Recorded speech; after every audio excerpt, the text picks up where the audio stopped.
All right, everybody, welcome to the People, Purpose, and Profits Business Coaching Podcast. I am Brian Buck, And I'm Kat. and we are excited today to be talking to you about presence. You want to kick off a little bit about what presence means and how it really is important for entrepreneurs, coaches, and consultants? Absolutely.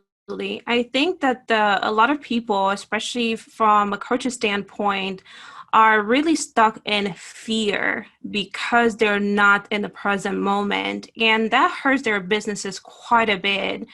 And as you know, we talked earlier, there's different way to look at it, and there's different meanings that the word present has, and we're going to introduce that to you just a little bit later. But for now, I think that it's really important, especially if you're serving someone, to be fully present in the now, to understand yourself and your client fully. And I would love to invite your take on this topic today. Sure. Yeah, I recently learned this from a mindfulness coach perspective that I went through, and it was specifically about mindfulness in peak performance using professional athletes. So it was interesting to hear her talk about when someone's on the field playing a game, you've got to be on the field. You can't be thinking about the last play that either was awesome or didn't go awesome, and you can't be necessarily thinking about the next play. You've got to be present in there. And I just saw so many application to that in the business world, not only for us as entrepreneurs and coaches and consultants, because we need to be really clear about what's happening today. And I think that piece about today, it really is about what am I doing today? What in my present, am I moving the needle on anything yet? Because so often we could say, well, if I'm focused on the future, I'll move the needle later. Or if we look back, I really had a kick-ass week last week. I moved the needle then, I'm good. But presence is really about moving the needle now. And that's what I really want to be able to help people think about. Right. And being in the now, especially since, I kicked us off with fear, is really hard for people to do. That means that they would have to embrace the parts of them that are challenging their limits, or so they think right now. Because a lot of times, the reason why we don't show up, the reason why we tend to procrastinate is because we're stuck in our head based on either past events or on future projections. And it's really tough, especially for the mind, to disconnect what's really happening and what is actually vividly imagined. So I want to invite our listeners to take a look into that, into are you moving to in the direction that you want and doing the things that you need to do right now, or are you stuck in your mind?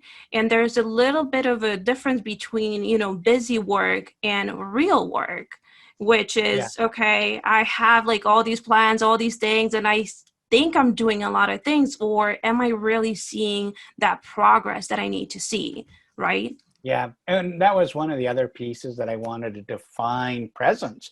My experience in the corporate world, and now I'm helping the coaches and consultants and small to medium-sized business with, is this concept from Japan called Gemba. And at Toyota, they always base things off of current reality.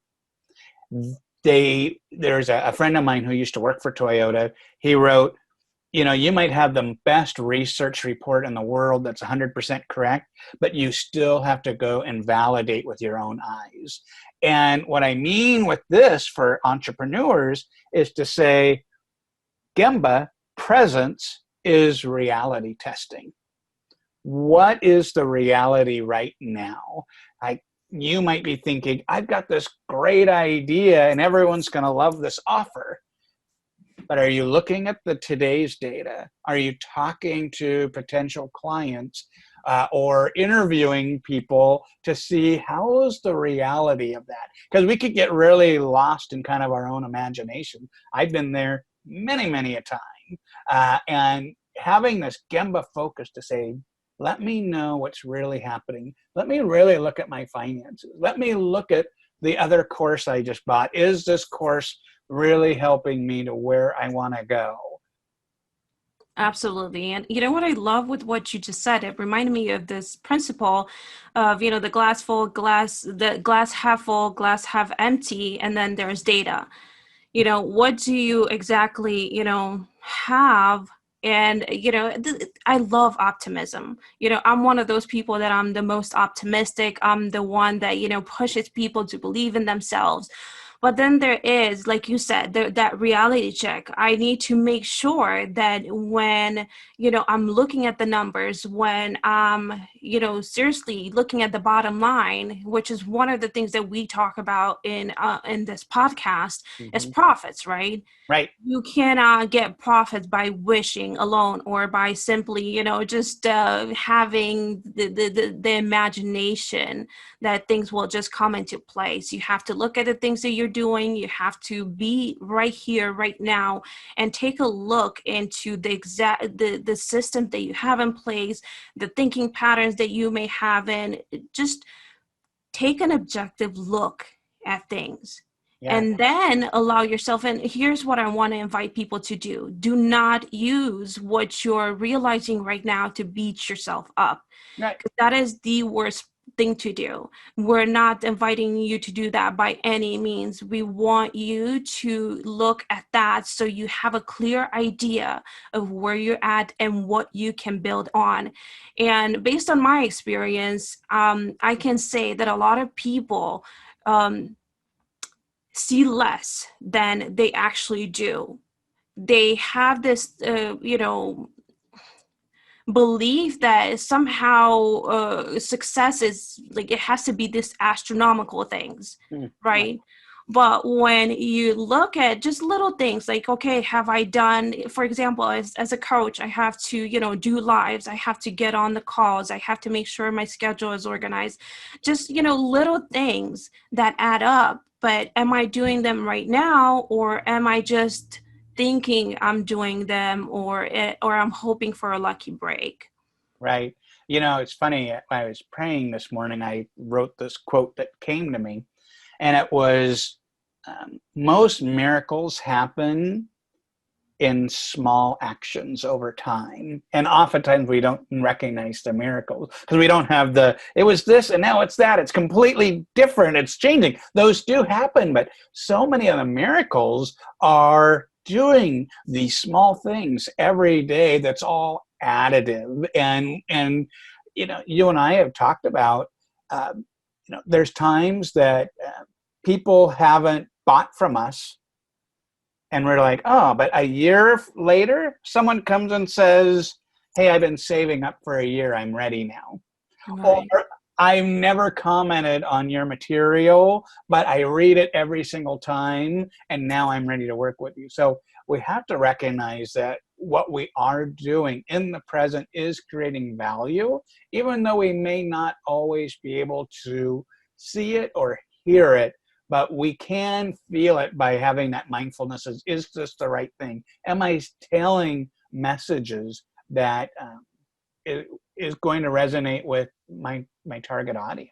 Right. Planting the seeds. And it's so funny because something came to mind. I was in marketing thing earlier today. Marketing for me is like no bueno.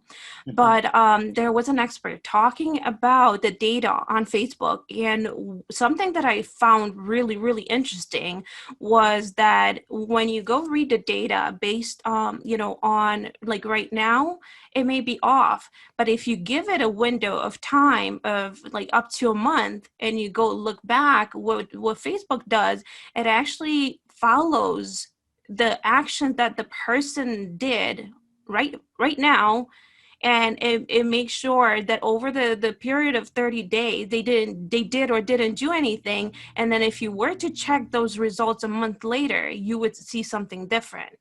Mm. So I thought that was really interesting because we're, so like if it doesn't happen right now, oh, it's never going to happen or it didn't work. So another thing with being present is to trust. trust that what you're doing right now will have, like, results later down the line. Not everything shows up in this moment, but Right. you have to be invested in this moment. Well, also, most people don't buy until the seventh to 10th contact.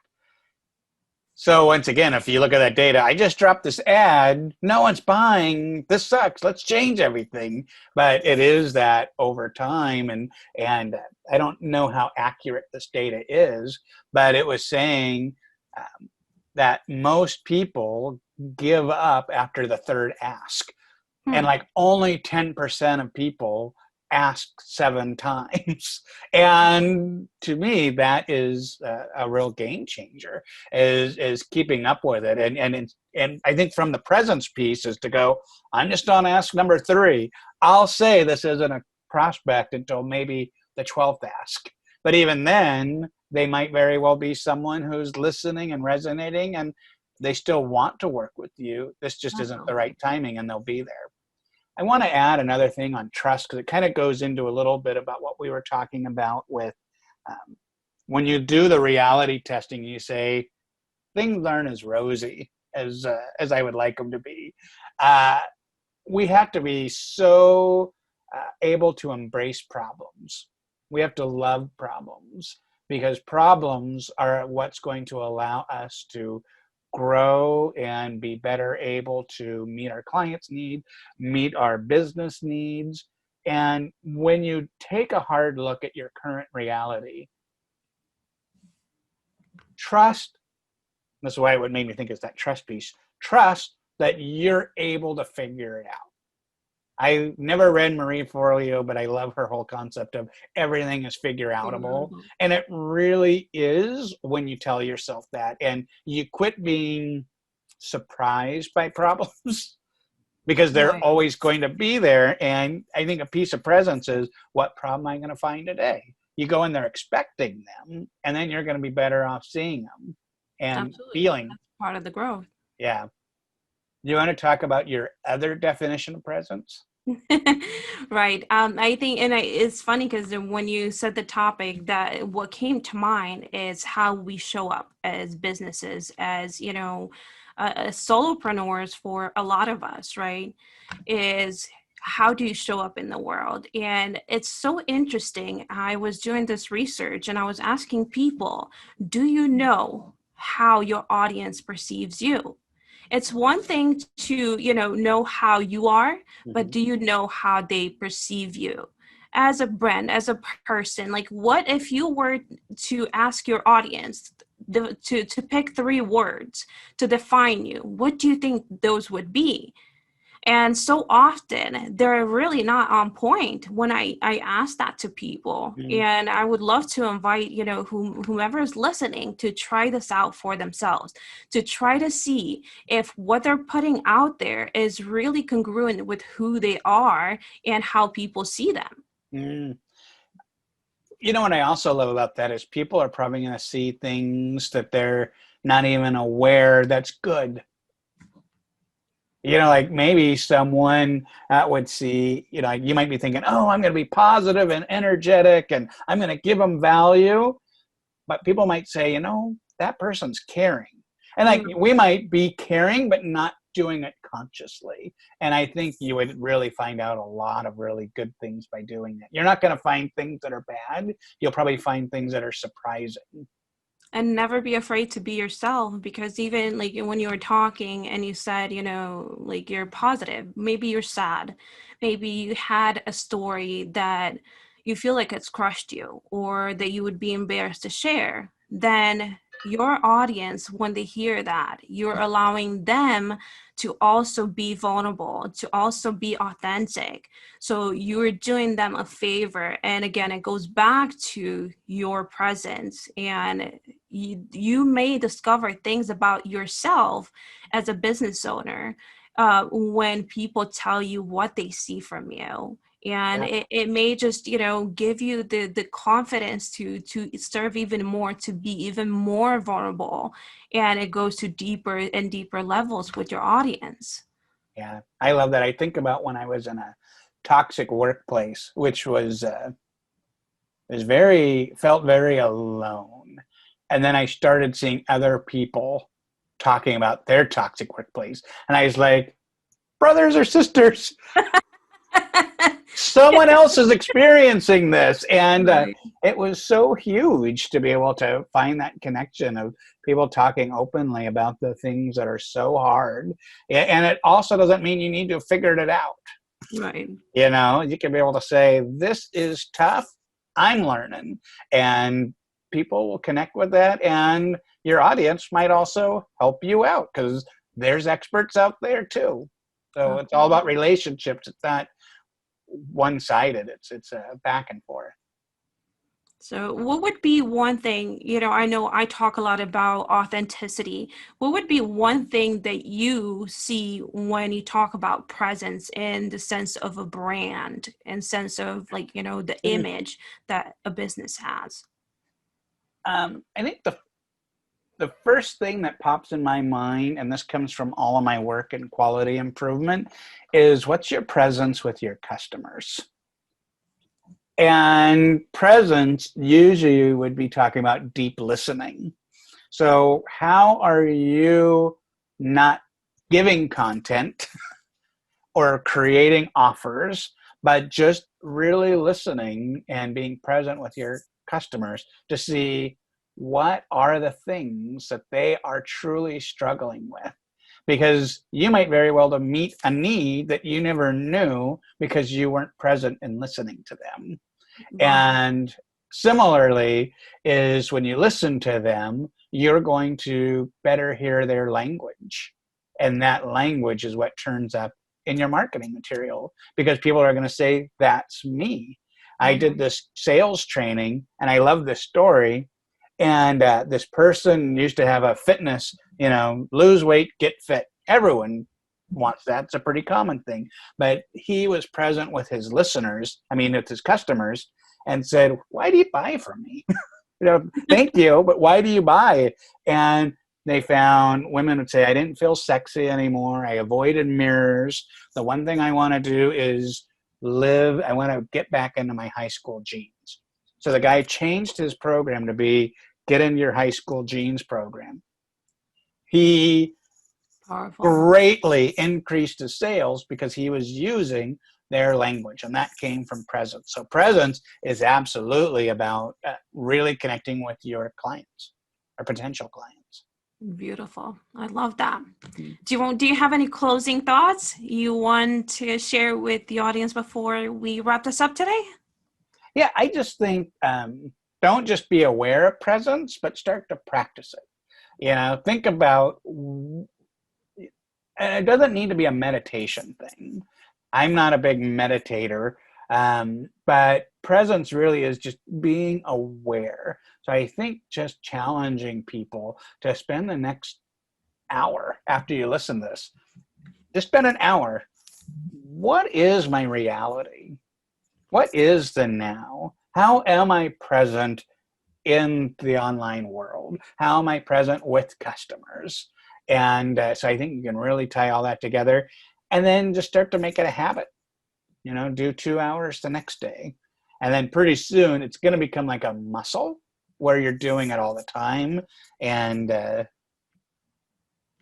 you're going to be doing, I was going to try to come up with like mindless mindfulness because you're just doing it always, but it's not mindless because it is a choice. And you know what? It's been one of the hardest thing for me to do. And when I think I'm mastering it, then I'm noticing that I'm not, And it was really interesting because I've read this thing where I think it was Waddles that said it, where you have to sit with your food and actually just be with your food, nothing else, Hmm. not your phone, not the counter, not your thoughts about your business. And I really want to challenge people if they're listening to this to do it and see how hard it is. I kid you not, every second I would have to bring my focus back to the food because I was constantly thinking, okay, what new ideas are coming up, or what is my kid doing, or what do I have to do next? What haven't I done? Or some arguments from the past that have nothing to do with right now. So that would be a really good exercise to for those who are listening, to try to do and see how good you are at mastering your focus and being present with one single thing, even if it's not animate. Yeah, no, that's absolute gold. So, well, thank you very much, Kat, and thank you, listeners. Make sure you check out our YouTube channel, People, Purpose, and Profits Business Coaching on YouTube, or on your podcatcher of choice if you don't want to look at us and you just want to listen to us and go for a walk. Oh, So, beautiful. yeah, or you can do both. That would be, fun too. And we've got a Facebook page and a Facebook group, because what we want to do is interact with you. We want to be present with you, and we want to listen and hear the topics that greatly matter to you, so that way we can use our combined years of experience to be able to give you content that's going to help you move the needle so you can have a greater impact. So thank you, everybody. Absolutely.